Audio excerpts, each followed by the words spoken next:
I got a Tokoloshe in South Africa, and this Tokoloshe, it is haunting me, and it is haunting my daughter and disturbing her from ever getting married. Any guy that tries to get close to my daughter will die. How can I save my daughter? Brother Nashi, how are you? I tried pasting this message in the comment section of your channel, but the system kept telling me that the text that I had copied and pasted after I had written the story on WhatsApp, it has exceeded the character and I can't do a voice note or anything. That is why I have decided to reach out to you via this email. I am reaching out using my personal email. I am begging you, please do not mention my name. I beg you from the bottom of my heart, post my story completely as anonymous. Do not reveal my real name or even if I share my real location. I am a 51-year-old man who is a respected church elder in my community. My name, you will call me Godfrey. To the people that I go to church with, they think that I am an upright, a prayerful man. A man who loves his family, a man who once fell and got up on his feet again and running a local business in my country. They see me as a blessed man. Even if you were to hear me when I am giving a confession, a false confession in church, saying that all the money that I have, it was by the grace of God. There is no grace here. There are no blessings. It is just that I used money rituals when I was in South Africa without even me knowing that this was what was going to happen in the future. To anyone that would want to go to a traditional healer in the future, know that you are going to do a deal that will end up affecting your life, affecting the lives of those that are around you. You might enjoy for only a brief period of time, but in the future, you are going to regret it. I have a beautiful 27-year-old daughter who is educated in China, but this girl, she does not even think about men. If you want to fight with her, tell her that it is time for her to start dating. It is because her mind is controlled by a spiritual husband. To anyone who does not know how I got into this situation, let me take you back a little bit. Before I had even stepped my feet in South Africa, I was a qualified secondary school mathematics teacher here in my country. I loved my profession, Brother Nashim. I spent years teaching and I thought that eventually I was going to get promoted to become the school head. But when hyperinflation started to affect us in our country, those that suffered the most were not the ones that were working in the private sector, but us that were civil servants working for the government. Once the government has no money, the government will start budgeting money by giving you less and less. The salary that I was earning, I could not even properly feed my family. It did not even help us at all. I would watch my wife and my daughter going to bed hungry. I did not know what else to do. I was confused. I even felt like ending my life. It was that time then I decided that let me cross into South Africa. I do not want to lie. There are good things and bad things that I did. I crossed into South Africa illegally as an undocumented migrant and I started working. My mind was like, when I go to South Africa, once I work and I have enough money, then I return back to my country and then I can start my own private school and I can also do extra lessons. I can survive. I believed that if I could do that, it would give me some form of financial independence and I can be able to take care of my family. So I jumped the border into South Africa with nothing but a small sports bag. And when I arrived in Joburg, the reality then set in. Being an undocumented foreigner, you can't get a job like the one that you want. I thought that the schools will be chasing after me. How could they hire a person that does not even have any form of identification? There was no employer that was willing to to hire me without any legal South African identity document. I eventually started to rent out with these other guys that were from Bulawayo. These guys, I met them in Messina. The mistake that I did was that when we were in Messina, there was a place where you would go to the Home Affairs and then they would give you an asylum. Maybe I could have gotten a job if I had gotten that asylum seekers permit. But the problem was that you had to go and queue. You had to walk from the location in Messina going to where the Home Affairs was, and they had laid a trap in between. Whilst you were walking, the police would just come out of nowhere and arrest you. But once you go to the tents where the Home Affairs were, you were safe. So I said that I don't want to play this Tom and Jerry kind of a game. So then I decided to come to Joburg with those guys that were from Bulawayo. These guys, the house that they were renting, we never knew how many of us we were sharing in that room. You would come back from work, you find 5 new guys, 40 guys would come in and go home. And I had my phone stolen, I had my money stolen, and I said, let me look for my own place where I can go and I can stay. So I then found another place in another location where I was staying. So the guys that were staying at the same house where I was now renting, they were from Lesotho. They were guys that were from Lesotho. They were working as Zama Zamas, as well as the women that were from Lesotho, but they were prostitutes. They were selling their bodies. I used to buy 1 or 2 of them whenever I had money. I was someone that drank alcohol, and I started drinking alcohol whenever I would go to work as a Zama Zama when I was still here in Zim. One day, I was sitting with one guy. He was from Lesotho. He was my closet friend. We were drinking alcohol together. And I started complaining about my inability to find a good job as someone that had a degree. And I happened to mention about my past, how back home I used to be a school teacher, and during school holidays I would go out into the bush and dig illegally for gold in abandoned pits just to make extra money. The guy from Lesotho, he was very interested about that conversation. He said, you know how to dig gold for gold underground. Yet you are wasting time here, my friend. Let me speak with my boss, and then we can see if we can have you as one of our team member. That is how I was introduced to the Zama Zama world in South Africa. It was very different from what I had known when I was still back home in Zim, because here in Zim, any guy can go and dig up for gold. The government can know that guys from this other village, they are digging up for the gold. They can chase you away, but not that much. They know that you are trying to find something that can help you in life. But in South Africa, everything is controlled. You can't go anywhere and you start digging up for gold. Brother Nashi, there are a lot of gangsters that are running the mining business. And one thing that I can tell you, that you might be walking in Joburg, but you don't know that under the ground there are a lot of tunnels that have been dug by many miners, not like only us guys that are working as Zama Zamas. Even before Joburg was properly built, there were people that were going underground just mining and mining, looking for gold. So we would enter into those tunnels, continue digging and digging. It was really different. The thing that really scared me a lot was when we were going underground and I was given a gun, and they told me that if we meet a Zulu guy from a Zulu gang, we shoot him on the spot. Once we hear someone speaking isiZulu, we shoot them because they are enemies. Guys, you don't know, these guys that are from Lesotho, these men that are Sotho, they are born differently. No other culture in South Africa is like them. If they meet a Zulu and a guy from Lesotho, you will see all hell breaking loose. They are not afraid of death. Both of them, they will fight until they are all dead.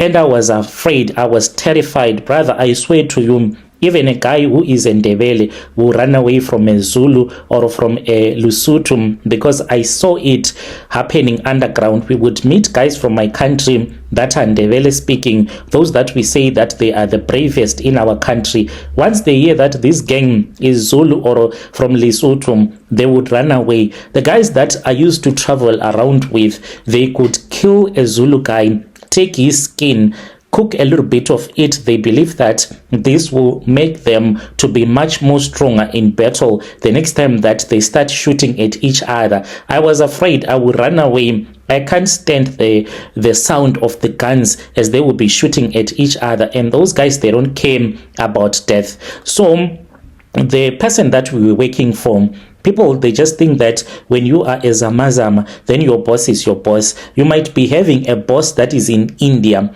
Our boss, he was a Russian guy. He was staying there in Lesotho. He would come to South Africa not much often. You would see him once a year, twice a year. But this man, he believed in Satanism, in occultism. He never allowed his workers to go underground without performing any kind of a ritual. So this man, what he had done was that he had hired this other South African Sangoma. This South African Sangoma, he used to perform some cleansing rituals for us so that when we go underground, the muti, it would protect us. And I saw that this muti was really protecting us many times. You see, there were days when we were raided. You have gone underground and the police is waiting for you. They park their vans. They're waiting for you to come up, and then they arrest you.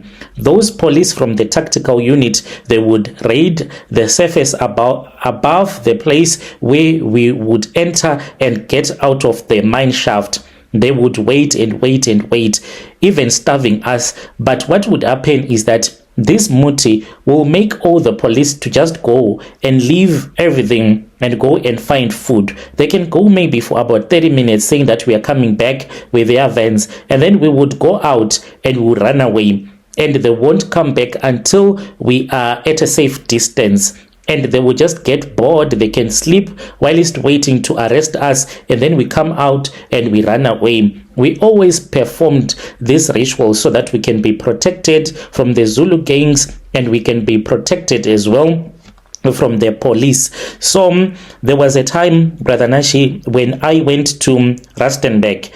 When I went there, I wanted to go and just have a nice time. There was this other Sotho woman, but she was a local woman from Pretoria, and then we spent the night together. Unfortunately, we did not have any protection. We slept together, and she gave me a terrible STI. I don't know what kind of an STI that one was. I ran to the government clinic. Nothing was done. I did not get any kind of help. So when I saw that I was not getting any kind of help, that was when I went to a doctor, a private doctor, and gave me some antibiotics, some injections, but the symptoms would clear and come back. I then used the money that I had been earning as a Zama Zama. I went to a private Indian in Joburg, and then I had heard that this guy, he assists, especially if you have an STI.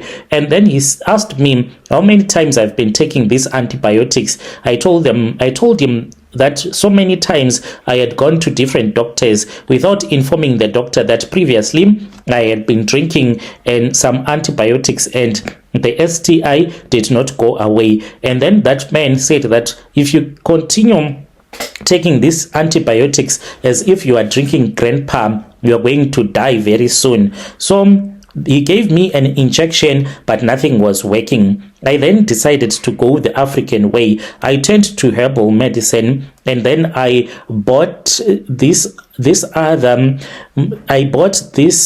from the herbal shop. They call it stameta. So I was drinking that stameta thinking that it could help me, but nothing was working. It was as if I had done something wrong, because after I had drank that stameta, guess what started to happen to me? My manhood started to become painfully swollen. From the inside, I would feel so much pain. Whenever I wanted to pee, you would feel sorry for me if you were to see me at the time when I was peeing. I would walk around with a small stick that was short enough that I could put it in my mouth and I can bite it.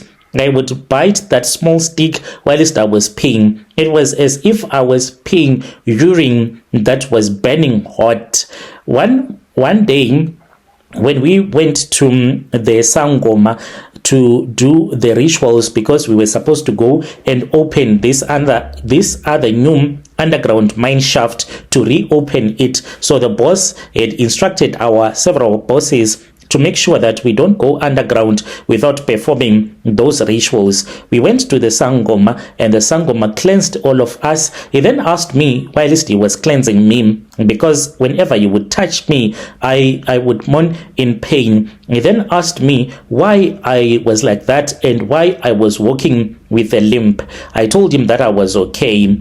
Later on, that was when I approached him after he had done doing the cleansing for us, and I told him, I confessed everything that had happened with that woman from Rustenburg. Now she had infected me with an STI, and now this STI, I was unable to get it outside of my system. The Sangoma then said, okay, it's fine. He then gave me some charms and he told me to rub some of the muti on my private part. It took only 48 hours. I was okay. After drinking the 2-liter that was full of the charm, suddenly I became fine. I did not have an STI anymore, as if it had never existed. I was cured. When I experienced this miracle, brother, I then thought to myself, I said, if this Sangoma's traditional charms can help me to cure this STI, I said that this man can actually assist me so that I can have a lot of money in South Africa. Besides, I was too tired of living amongst these gangsters from Lesotho because of the way that they don't fear death. What had really made me to take a decision to stop being a Zama Zama? There was a day, Brother Nashi, when we were sleeping at this other hostel. So we were busy drinking alcohol. A lot of Zama Zamas, they were there. Then there was a guy that was from Lesotho. He just got bored that his own best friend was speaking with this other beautiful girl. They were selling their bodies. They were drinking with us. And when he saw his friend talking to this beautiful woman, he just hated him for doing that. He waited until that guy was fast asleep. He took an axe and he killed his best friend. And he went and he dumped the body in the bushes. It was really terrible. I said, I don't want to be around these Zamazamas anymore because I might die. So I returned back to that traditional healer and I spoke with him. I told him that I wanted to start a business in South Africa. Even though I wanted to start a business in South Africa, brother, I will tell you the exact place where I come from Zim, so that you can know that this is where real witchcraft is happening in our country. In our country, where I do come from, in our village, witchcraft, they can bewitch you in broad daylight. Once you are born in our village, the moment that you are born and you are given a name, they'll start cursing you. They curse you and then they say that at 1 year you are supposed to get sick, at this year, at this age you are supposed to die. Even if you want to start a business, they can curse you. There are many people from our village that found a job in the government and started building houses, and they were cursed, saying that you're not going to pass this level of building your house, you're going to die. So because of that background, knowing all about witchcraft, I said I'm not going to start a business in South Africa without any kind of a charm. The Sangoma then told me that he was going to give me muti, a certain type of a charm that would give me good fortune in my business. But what I did not know was that this charm, it was going to be followed by the spirit of a dead person. He instructed me on how I was supposed to use it, how to carry it with me at all the time. I then quit my job that I was working as a Zama Zama. I then moved to Jamestown. When I started staying in Jamestown, I had a friend of mine that I knew very well. His name was Tsepo. He was having his own problems and he did not have a nice job. He was just struggling in life and he did not have a family really even though he was a South African citizen, but we got to know each other. We were like brothers. His mom was from Mozambique, and he said that he saw me as a brother because his mom was a foreigner. So because I was an undocumented migrant without a passport, to even register a company, it was going to be very difficult. So I spoke with Tsepo, my South African brother, and already he wanted to start a recycling, a waste management business. So we then agreed to register this company, even though he was not heavily involved in that business. And I was the one that was doing everything. He would only come, hang out with us, just talking. Yet I was the one that was doing everything. At the end of the month, I would pay him as if he was my own worker. Brother Nashim, we then went to this other company. We were just looking for any kind of a contract, and that is how we won our first tender. We could not believe that this was what was happening. I did not know that it was not because of my intelligence, it was not because of my hard work, but it was because of that Tokoloshe that had given us this contract. Within a couple of years, Brother Nashi, I started to make a lot of money. I made so much money like I had never made in my entire life, even though I had a lot of money. But my friend Tsepo was the one that was assisting me, because after we had gotten that tender, he instantly became a millionaire. Later on in our relationship, it was going to affect us, even though he considered me to be a brother. When he got married, the wife, she did not like me at all, because she did not know how broke the husband used to be before we had started to make a lot of money. But still, I was grateful for what I had become, because I used to be someone that was broke and was poor, just being a Zama Zama in a foreign country. Now I was living in a nice place. I was driving beautiful cars. One would not even imagine that such a car that was so beautiful was being driven by a Zimbabwean guy who came to South Africa with nothing. But what I started to notice was that the more that our company grew, the more the contracts that we were signing, I started to notice that whenever we were going to win a contract, at night I would wake up and I would see a dead person that would be in the room which I'll be sleeping in. This would happen even during the day. I would just fall into a deep sleep, and then for a couple of seconds I would see a dead person standing right there in front of me, and they would be looking at me and they would be smiling. This would be a dead human body, flesh decaying and everything. So, brother, I then started to think much about it. I did not understand what was really going on. So this was the Tokoloshe that was telling me that each and every contract that we were winning, it was the one that was giving us all of these contracts, and later on in the future, it was going to come back to me, to haunt me, to demand whatever that it believed that it belonged to the Tokoloshe.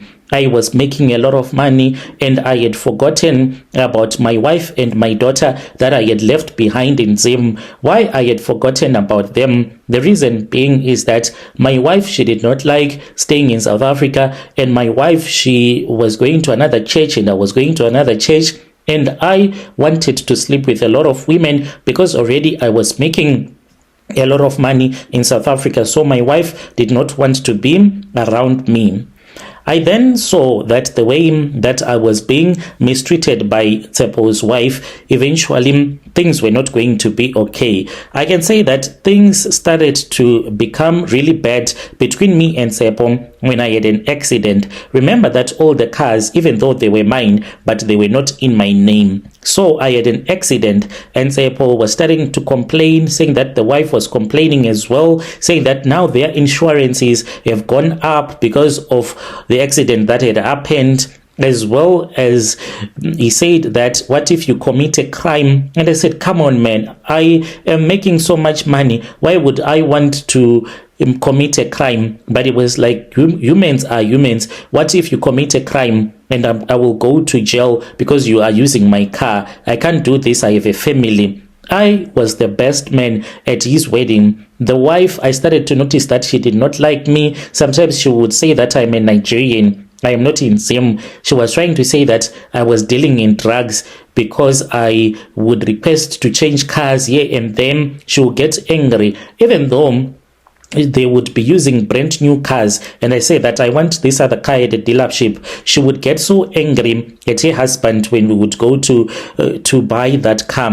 I realized that all the bank accounts, everything that we had in the company, it belonged to him. It was in his name. If he would wake up one day, call Home Affairs, I would return back to Zim without anything, and I would leave this empire behind in South Africa. I then decided to have a strategy, and I called Tsepo and I said, "Come on, my man, let us talk down and let us sit down and let us talk." So I spoke with him and I said that, you know where we are coming from, and you know that I am a foreigner. I don't have any papers. I am thinking of returning back home to my family. You need to buy me out of my shame of the business, and you can keep the entire company, the tenders, the everything. We agreed. Zebo finally agreed that he was going to pay me 1.2 million. This was in cash because we were afraid that the tax and stuff. So he gave me 1.2 million cash, and on top of that, we had some cars that I owned, and these were cars that I had bought with my own salary. And on top of that 1.2, I sold off those cars and I returned back home with money. I then bought a bus using part of that money, and I put that bus on the road. I then went to my ex-wife and I spoke with him and I begged for her forgiveness, and then she returned back to me and we continued with our marriage. Now we had a nice house. We were staying somewhere else. I did not know, Brother Nash, that I had brought with me a Tokoloshe from South Africa. I had forgotten about everything that I used to do. So we started to go to a church, and you know that in church these days, once they see that you have money, they will instantly make you to be an elder in that church. So when we started to go to that church, we became the elders in that church. I am a senior elder in church right now, but people, they do not know that this is what is happening. One day, brother, I was sleeping with my wife in our bedroom, but I was unable to go to sleep. I was just sitting in bed. That was when I saw that in between me and my wife, there was a Tokoloshe that was drinking some juice that seemed as if it was blood. I saw that it was holding a clay pot, and it was written on the clay pot with the blood that was inside the name of my daughter. The creature then said that it wanted what belonged to it. It wanted me to give it my daughter, and this time I have to do it officially. When I woke up, my brother, I was surprised to receive a phone call, and I was told that my bus had an accident and it had killed 3 people on the scene. And I do not know why this happened, but later on I had a dream. The Tokoloshe told me that it was thirsty, that is why it caused that accident. I immediately sold off this bus to another unsuspecting guy who is doing transport, and his bus has had several accidents because of that Tokoloshe. And I won't mention the name of the bus company that I sold off my bus to. I am sitting right now, Brother Nashim. I have money. I have another business that I started here in Zim. It is working really well. The problem is that my daughter, I can't discuss some of these things because she is my daughter. There are things that I'm not supposed to say that happen to her body, and she sleeps with a Tokoloshe. My daughter does not care about men. If a guy gets interested in my daughter, he will start to have a dream where he would be told by the Tokoloshe to let go of the wife that belongs to someone else, unless if he wants to die. My daughter hates church. What makes her to hate church? It is the spirit of the Tokoloshe. It is afraid that if my daughter goes to church, then eventually there is someone that is going to pray for her and she will manifest, and people will start to know that this is what is happening. She has a Tokoloshe, a spiritual husband.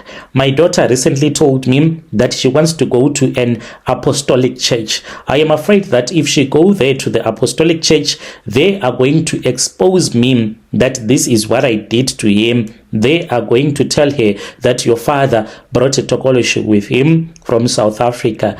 I can't expose myself to my daughter, even though I want to release her. I need advice. What am I supposed to do? I look at my daughter. She drives a nice car. She has a nice job, but she does not have friends. She does not have a boyfriend. She is always locked up in her room, and she thinks that she has a boyfriend, but it is the spiritual husband. Your dear listeners, right there was a message that was sent to us by one of our brother. It was the translation of the message that he sent an email to us. Let us speak with him in the comment section. You need to come clean. If you truly love your daughter, you tell him that this is what you did, and then you can find a solution together. Thank you very much for watching. Let us speak about this in the comment section.